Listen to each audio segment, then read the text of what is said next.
Hello friends, स्वागत है आप सभी का खुशबू एकेडमी में। आज आपको मैं इसमें बताऊंगी फ्रेंड्स सीडीपी का। जैसा कि आप लोग जानते हैं मैं 16 क्वेश्चन आंसर आपको करा चुकी हूँ। 16 क्वेश्चन में फ्रेंड्स आप सभी का जो स्कोर आपने बताया था वो 16 क्वेश्चन किसी का सही था, किसी के 16 में से 15 क्वेश्चन सही थे। तो आप लोगों का फ्रेंड्स जो स्कोर जा रहा है बहुत ही अच्छा जा रहा है। आई होप आप लोग जो सीडीपी में जो आपका 30 में से आप लोग 28, 29, 30 नंबर आप लेकर के यहीं आएंगे, ठीक है। तो आज का जो फ्रेंड्स क्वेश्चन है ये भी वेरी वेरी मोस्ट इंपॉर्टेंट है। तो आज का जो क्लास है सभी लोग ध्यान से देखिए, क्योंकि जो आपके एग्जाम के दिन रह गए हैं बहुत ही कम रह गए हैं, ठीक है। तो चलिए हम बात करते हैं क्वेश्चन नंबर 17। क्वेश्चन नंबर 17 देखिए यहाँ पे क्या कह रहा है कि जो अर्थपूर्ण अधिगम को सुसाध्य करने के लिए एक शिक्षिका को क्या करना चाहिए। फर्स्ट ऑप्शन कह रहा है कि छात्रों के बीच सहयोग को हतोत्साहित करना चाहिए। सेकंड कह रहा है छात्रों के बीच प्रतिस्पर्धा को प्रोत्साहित करना चाहिए। थर्ड ऑप्शन कह रहा है विषय वस्तु को रटने पर बढ़ावा देना चाहिए। एंड फोर्थ ऑप्शन कह रहा है संप्रांतियों की समझ को महत्व देना चाहिए। तो इसमें कौन सा ऑप्शन आपका करेक्ट रहेगा। तो देखिए फ्रेंड्स यहाँ पे बात जो हो रही है संप्रांतियों को महत्व देने की, ठीक है।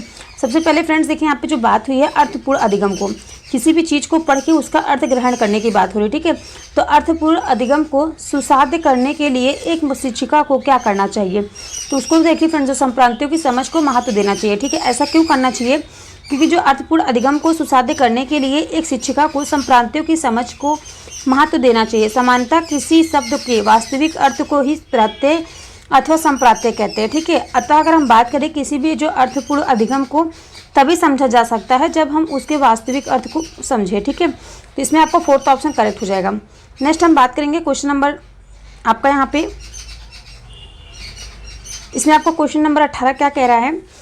क्वेश्चन नंबर 18 को स्टार्ट करने से पहले मैं आप लोगों को एक बात और बता देना चाहती हूँ। देखिए सभी लोग वीडियो को लाइक शेयर कर दीजिए अपने दोस्तों में, ताकि आपके साथ साथ आपके दोस्तों की भी पढ़ाई अच्छे से हो सके, ठीक है। तो बात करते हैं क्वेश्चन नंबर 18 क्या कह रहा है कि जो जीन पियाजे हैं, जीन पियाजे के संज्ञानात्मक विकास के किस चरण पर बच्चा समझ बना लेता है कि प्रतीकों का जो इस्तेमाल है वस्तुओं को प्रतिनिधित्व करने के लिए किया जा सकता है। अगर बच्चे के सामने साइकिल नहीं है तब तक साइकिल शब्द सुनकर उसके मस्तिष्क में एक प्रतिबिंब बन जाता है। तो फर्स्ट ऑप्शन कह रहा है पूर्व परंपरागत अवस्था, सेकंड कह रहा है पूर्व संक्रियात्मक अवस्था, थर्ड कह रहा है मूर्त संक्रियात्मक अवस्था एंड फोर्थ कह रहा है अमूर्त संक्रियात्मक अवस्था।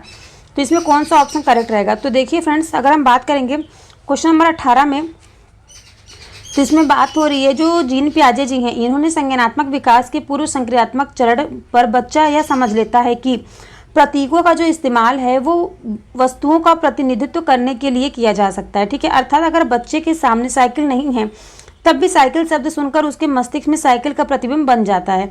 तो ये आपका क्या है पूर्व संक्रियात्मक अवस्था है, ठीक है। इसलिए आपका सेकंड ऑप्शन करेक्ट हो जाएगा। तो चलिए नेक्स्ट क्वेश्चन पे हम लोग बात करते हैं। दोनों क्वेश्चन आई हो आप सभी को समझ में आया होगा। नेक्स्ट क्वेश्चन देखिए क्वेश्चन नंबर 19 कह रहा है कि एक अध्यापक का मुख्य उत्तरदायित्व है, एक अध्यापक है उसका मुख्य उत्तरदायित्व क्या होता है। फर्स्ट ऑप्शन है पाठ्य योजना तैयार करना और उसके अनुसार पढ़ाना। सेकंड कह रहा है जितना स्तंभ हो सके गतिविधियां कराना। थर्ड ऑप्शन कह रहा है कठोर अनुशासन बनाए रखना। एंड फोर्थ ऑप्शन कह रहा है विद्यार्थियों की विभिन्न अधिगम शैलियों के अनुसार अधिगम के अवसर प्रदान करना। तो इसमें देखिए फ्रेंड्स क्वेश्चन नंबर जो 19 है इसमें आपका आंसर सही हो जाएगा फोर्थ ऑप्शन, ठीक है। फोर्थ ऑप्शन क्यों करेक्ट हो जाएगा, क्योंकि देखिए यहाँ पे बात हो रही है कठोर अनुशासन की, तो ये आपका थर्ड ऑप्शन एकदम गलत हो जाएगा, ठीक है। बच्चों के सामने किसी भी प्रकार का बच्चों के लिए किसी भी प्रकार का कठोर अनुशासन नहीं करना है। नेक्स्ट यहाँ बात हो रही है गतिविधियाँ कराना। तो गतिविधियाँ करा सकते हैं, लेकिन जितना संभव अगर उतना बच्चों का अगर केवल गतिविधियाँ ही कराई जाएगी तो बच्चे क्या करेंगे, शारीरिक रूप से तो उनका विकास हो रहा है लेकिन उनका मानसिक रूप से उनका विकास नहीं हो पाएगा, ठीक है। नेक्स्ट बात हो रही है यहाँ पर देखिए पाठ्य योजना तैयार करना और उसके अनुसार पढ़ाना। हम मानते हैं अगर कोई भी टीचर अगर पाठ्य योजना तैयार करके आया है उसके अनुसार अगर बच्चों को पढ़ाया जाएगा, तो टीचर कुछ पाठ्य योजना याद करके आया है तो उसके अनुसार बच्चों के जो क्रियाकलाप है बच्चे जिस प्रकार से आंसर देंगे उसी हिसाब से ना पढ़ाया जाए क्लास में। तो बच्चों के पूर्व ज्ञान से उनको नए ज्ञान में जोड़ना होता है, ठीक है। तो आपका इसमें फोर्थ ऑप्शन करेक्ट हो जाएगा। नेक्स्ट हम बात करेंगे क्वेश्चन नंबर 20 क्या कह रहा है कि वातावरण व बाहरी शक्ति है जो हमारे प्रभावित करती है, हमें क्या करती प्रभावित करती है। इसमें कथन जो है किसने दिया है। फर्स्ट कह रहा है वुडवर्थ ने दिया है, सेकंड कह रहा है रास ने दिया है, थर्ड कह रहा है जिम्स्टर ने दिया है एंड फोर्थ कह रहा है एनास्ट्री ने दिया है। तो देखिए वातावरण जो है वो हमें बाहरी शक्ति है, ठीक है। वातावरण क्या है, वह बाहरी शक्ति है जो हमें प्रभावित करती है। तो यह जो कथन है ये बालक का जन्म जिस वातावरण में होता है उसका जो प्रभाव बालक के विकास पर पड़ता है, यह कथन रास ने कहा था। वातावरण वह बाहरी शक्ति है जो हमें प्रभावित करती है। तो वातावरण की जो कमियां होती हैं उस कमियों से क्या होगा, प्रदूषण तथा मौलिक सुविधाओं का अभाव जो है इत्यादि कारणों से भी बालक का जो विकास होता है वो प्रतिकूल रूप से प्रभावित होता है, ठीक है। तो इसमें आपका जो आंसर है वो आपका सेकंड आंसर रास ने दिया था, ये करेक्ट हो जाएगा। नेक्स्ट हम बात करेंगे क्वेश्चन नंबर 21 कह रहा है वह अवस्था जब बच्चा तार्किक रूप से वस्तुओं व घटनाओं के विषय में सोचना प्रारंभ कर देता है। फर्स्ट कह रहा है संवेदी प्रेरक अवस्था, सेकंड कह रहा है औपचारिक संक्रियात्मक अवस्था, थर्ड ऑप्शन कह रहा है पूर्व संक्रियात्मक अवस्था एंड फोर्थ कह रहा है मूर्त संक्रियात्मक अवस्था। यहाँ पे बात हो रही बच्चे की उस अवस्था की जिस अवस्था में बच्चा तार्किक रूप से वस्तुओं व घटनाओं के विषय में सोचना प्रारंभ कर देता है। तो देखिए पियाजे ने बाल विकास के संज्ञानात्मक विकास के सिद्धांत का जो प्रतिपादित किया था, इस सिद्धांत के अनुसार उन्होंने बताया था कि जो संज्ञानात्मक विकास होता है वह एक निश्चित अवस्था के क्रम में होता है, जिसमें क्या होगा बालकों में बुद्धि का जो है क्रमिक विकास 4 अवस्थाओं में बताया था उन्होंने। कौन कौन सी अवस्था अगर हम बात करें बताया तो उन्होंने ये 4 अवस्थाएं बताई थी, ठीक है, जिसमें से उन्होंने इन अवस्थाओं में मूर्त संक्रियात्मक अवस्था में बालक में वस्तुओं को पहचानने, उनका विभेदीकरण करने तथा वर्गीकरण करने की क्षमता का विकास हो जाता है, ठीक है। तो इसमें आपका मूर्त संक्रियात्मक अवस्था, फोर्थ ऑप्शन आपका करेक्ट रहेगा। इसमें क्या होंगे जो बच्चे होते हैं, जो बालक होते हैं, उनमें वस्तुओं को पहचानने, उनका विभेदीकरण करने तथा उनका वर्गीकरण करने की क्षमता विकसित हो जाती है। तो इसमें आपका मूर्त संक्रियात्मक फोर्थ ऑप्शन आपका करेक्ट हो जाएगा। नेक्स्ट क्वेश्चन की हम लोग बात करते हैं। क्वेश्चन नंबर नेक्स्ट जो है 22वां क्वेश्चन नंबर, ये क्या कह रहा है। आई होप फ्रेंड्स जितने क्वेश्चन मैंने आपको कराए हैं वो सभी आपको समझ में आ रहे होंगे। तो नेक्स्ट क्वेश्चन यहाँ पे क्वेश्चन नंबर 22 कह रहा है कि अधिगमकर्ता के आत्मनियमन से क्या तात्पर्य है। तो देखिए फ्रेंड्स लर्निंग से कितना ज़्यादा क्वेश्चन आंसर आपका देखा जा रहा है, लर्निंग से कितना ज़्यादा क्वेश्चन आंसर पूछा गया है। फर्स्ट कह रहा है आत्म अनुशासन और नियंत्रण, सेकंड कह रहा है अपने अधिगम के अनुवीक्षण करने की योग्यता, थर्ड कह रहा है विद्यार्थी निकाय द्वारा बनाए गए नियम और विनिमय, फोर्थ ऑप्शन कह रहा है विद्यार्थियों के व्यवहार के लिए विनिमय बनाना। तो इसमें कौन सा ऑप्शन आपका करेक्ट हो जाएगा। तो देखिए यहाँ पे बात हो रही क्वेश्चन नंबर 22 में अधिगम के आत्मीयकरण से क्या तात्पर्य पड़ता है। तो देखिए जो बेंडूरा एक मनोवैज्ञानिक थे, इनके अनुसार जो आत्मनियमन है, आत्मनियमन अधिगम उद्देश्य को निर्धारित करता है, उसकी प्राप्ति के लिए आवश्यक प्रयास करना और संसाधनों का प्रयोग करना। एक आत्मनियंत्री अधिगमकर्ता आत्म अनुशासन होता है तथा उसका क्या अपने कार्य पर नियंत्रित होता है। तो इसमें आपका फर्स्ट ऑप्शन करेक्ट हो जाएगा। अधिगमकर्ता आत्मनियमन जो बात हो रही है वो आत्म अनुशासन और नियंत्रण के बारे में, ठीक है, फर्स्ट ऑप्शन इसका आपका करेक्ट आंसर। नेक्स्ट बात हो रही है यहाँ पे राष्ट्रीय शिक्षा नीति 2020 एनईपी की बात हो रही है। यहाँ पे एनईपी में वंचित क्षेत्रों एवं समूहों के लिए डेस्क की स्थापना पर बल दिया गया है। तो किसकी जो वंचित क्षेत्र और समूहों की बात हो रही है ना, क्षेत्रीय शिक्षा व्यवस्था, सेकंड ऑप्शन कह रहा है विशेष शिक्षा व्यवस्था, थर्ड ऑप्शन कह रहा है माध्यमिक शिक्षा व्यवस्था एंड फोर्थ कह रहा है आपका प्राथमिक पाठशाला। तो देखिए जो एनईपी है 2020 ये बात करती है, देखिए ये बात करिए आपकी विशेष शिक्षा क्षेत्र की, ठीक है। जो एनईपी 2020 है इसमें जो वंचित क्षेत्र एवं समूहों के लिए विशेष शिक्षा क्षेत्र की स्थापना पर बल दिया जाता है। इसके अंतर्गत क्या होता है जो बुनियादी सुविधाओं से वंचित जो क्षेत्र होते हैं एवं समूहों के लिए विशेष शिक्षा क्षेत्र एवं बालक बालिका समावेशी कोष स्थापित करना शामिल होता है। तो इसमें आपका सेकंड ऑप्शन करेक्ट हो जाएगा, ठीक है। इसमें आपका कौन सा आंसर करेक्ट हो जाएगा, सेकंड आंसर आपका करेक्ट हो जाएगा। नेक्स्ट हम बात करें क्वेश्चन नंबर 24। क्वेश्चन नंबर 24 में कह रहा है आप अध्यापक हैं, ठीक है, कह रहा है आप अध्यापक हैं जो विश्वास करता है कि बच्चे विभिन्न गतियों और अलग अलग तरीके से सीखते हैं, ठीक है। आप अपनी कक्षा में एक आकलन योजना करेंगे जो सभी विद्यार्थियों के लिए समान हो, ठीक है। फर्स्ट ऑप्शन में कह रहा है कि जो सभी विद्यार्थियों के लिए समान हो। सेकंड ऑप्शन में कह रहा है केवल वस्तुनिष्ठ प्रश्नों को शामिल करेंगे। थर्ड ऑप्शन कह रहा है बच्चों के सीखने के तरीके संबंधित ना हो। फोर्थ ऑप्शन कह रहा है आकलन के अलग अलग तरीकों पर आधारित हो। तो इसमें फ्रेंड्स आपका फर्स्ट ऑप्शन करेक्ट हो जाए, इसमें आपका देखिए फोर्थ ऑप्शन करेक्ट हो जाएगा, ठीक है। क्योंकि यहाँ पे क्या हो रहा है कि यहाँ बात हो रहा है जो अगर कोई टीचर है, ठीक है, कोई टीचर जो है जो विश्वास करता है कि जो उसके बच्चे हैं वो विभिन्न गतिविधियों के द्वारा क्या करेंगे अलग अलग तरीक़ों से सीखते हैं। तो ऐसे में जो टीचर है वो अपनी कक्षा में ऐसी आकलन योजना करेगा जो आकलन के अलग अलग तरीके पर आधारित हो, ठीक है। इसमें फोर्थ ऑप्शन आपका करेक्ट हो जाएगा। नेक्स्ट हम बात करेंगे क्वेश्चन नंबर 25। क्वेश्चन नंबर 25 में कह रहा है एक शिक्षिका अपने विद्यार्थियों में बौद्ध कौशल को सुसाध्य करना चाहती है। इस उद्देश्य के लिए उसे निम्नलिखित में से किससे बचाना चाहिए। फर्स्ट ऑप्शन कह रहा है संकल्पना मानचित्रण, सेकंड कह रहा है संदर्भहीनता, थर्ड ऑप्शन कह रहा है रूपरेखीकरण एंड फोर्थ कह रहा है सारांशीकरण। तो इसमें कौन सा ऑप्शन आपका करेक्ट होगा। तो देखिए क्वेश्चन नंबर 25 में देखिए बात हो रही है जो एक शिक्षिका अपने शिक्षार्थियों में बोध कौशल को सुसाध्य करना चाहती है, ठीक है।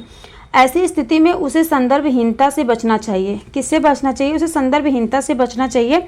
ऐसा क्यों बचना चाहिए? क्योंकि जो बोध कौशल संदर्भहीनता विषय वस्तु का हिस्सा है, जिसमें व्यक्तिगत गुणवत्ता तथ्यों का अवलोकन किया जाता है, ऐसे में संदर्भहीनता अवलोकन को कमजोर बना देती है, ठीक है। तो इसमें आपका जो सेकंड ऑप्शन है वो करेक्ट हो जाएगा।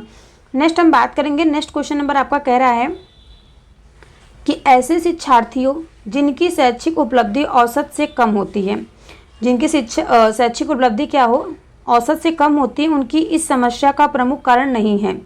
फर्स्ट कह रहा वातावरण का प्रभाव, सेकंड कह रहा स्वभाव संबंधी दोष, थर्ड कह रहा उच्च बौद्धिक क्षमता, एंड फोर्थ कह रहा कर्तव्य त्यागीता। तो इसमें बताइए, जिसमें नहीं पूछा गया, इस समस्या का प्रमुख कारण नहीं है, तो कौन सा कारण नहीं होगा? वातावरण, उनकी शैक्षिक उपलब्धता औसत से कम होती है। तो यहाँ पे देखिए जो क्वेश्चन नंबर आपका ये, इसमें उच्च बौद्धिक क्षमता, ठीक है, इसमें नहीं का ऑप्शन नहीं से जाएगा, ठीक है। क्यों ऐसा होगा? क्योंकि देखिए जो ज्ञान की ग्रहणशीलता छात्रों की जो मानसिक पर निर्भर करती है, उसकी मानसिकता पर निर्भर, फलस्वरूप अगर एक ही कक्षा शिक्षण का निष्पादन भिन्न भिन्न होता है, तो ऐसे शिक्षार्थी जिनकी शैक्षिक उपलब्धि औसत से कम होती है, इनका मुख्य कारण उच्च बुद्धि क्षमता नहीं होता है, ठीक है। इसका आपका थर्ड ऑप्शन करेक्ट हो जाएगा। तो चलिए नेक्स्ट हम क्वेश्चन बात करते हैं। क्वेश्चन नंबर 27 में क्या कह रहा है? आई होप फ्रेंड्स आपको यहाँ तक क्वेश्चन सभी समझ में आए होंगे। तो आप लोग एक बार कमेंट करके बताइए कि जितने भी क्वेश्चन में करा रहे हैं आप सभी को समझ में आ रहा है कि नहीं।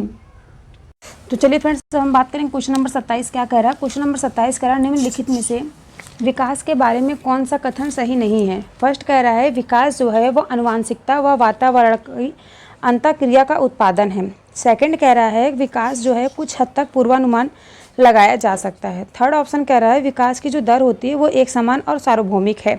फोर्थ ऑप्शन कह रहा है विकास जो है सामान्य से विशिष्ट की ओर होता है।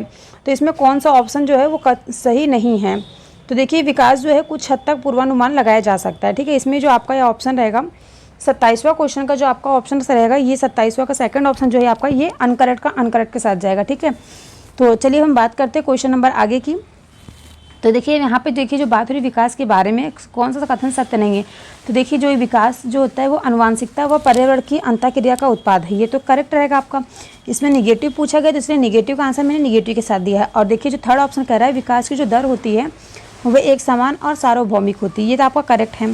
फोर्थ कह रहा है कि विकास जो है वो सामान्य से विशिष्ट की ओर होती है, ये भी आपका करेक्ट रहेगा। ओके, तो इनकरेक्ट का आंसर आपका इनकरेक्ट के साथ जाएगा। सेकंड का आंसर 27वां का आंसर आपका सेकंड करेक्ट हो जाएगा, ठीक है। तो आई होप आप सभी को अच्छा लग रहा होगा। तो चलिए नेक्स्ट क्वेश्चन पे चलते हैं। नेक्स्ट क्वेश्चन देखिए क्वेश्चन नंबर 28 क्या कह रहा है।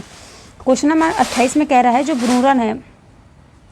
ब्रूनर ने संज्ञानात्मक विकास के सिद्धांत के अनुसार शिशु जो है वो अपनी अनुभूतियों को मानसिक रूप से नहीं बताता है। तो इसका कौन सा ऑप्शन आपका करेक्ट रहेगा? फर्स्ट कह रहा संक्रियात्मक द्वारा, सेकंड कह रहा दृश्य प्रतिमा द्वारा, थर्ड कह रहा सांकेतिक द्वारा, एंड फोर्थ कह रहा सूक्ष्म द्वारा। तो बताइए जो संज्ञानात्मक विकास के सिद्धांत के किस सिद्धांत के अनुसार शिशु जो है, छोटा शिशु की बात हो रही है तो क्या करेगा? संकेतिक दे सकता है। कौन सा ऑप्शन इसका करेक्ट रहेगा? 28वें का सूक्ष्म के द्वारा कैसे होगा? तो चलिए अच्छा मैं आपको बताती, देखिए संज्ञानात्मक विकास का जो तात्पर्य होता है वो बच्चों के सीखने और सूचनाएं जो हैं एकत्रित करने के तरीके से होता है, ठीक है।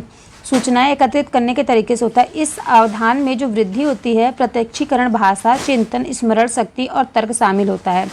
ब्रूनर के अनुसार क्या होता है? संज्ञानात्मक विकास के जो सिद्धांत के अनुसार शिशु अपनी अनुभूति को सूझ द्वारा मानसिक रूप से नहीं बता पाता है, ठीक है। इसमें नहीं की बात हुई तो नहीं फ्रेंड्स यहाँ पे सूझ हो जाएगा आपका, ठीक है। निगेटिव का आंसर आपका निगेटिव से जाएगा।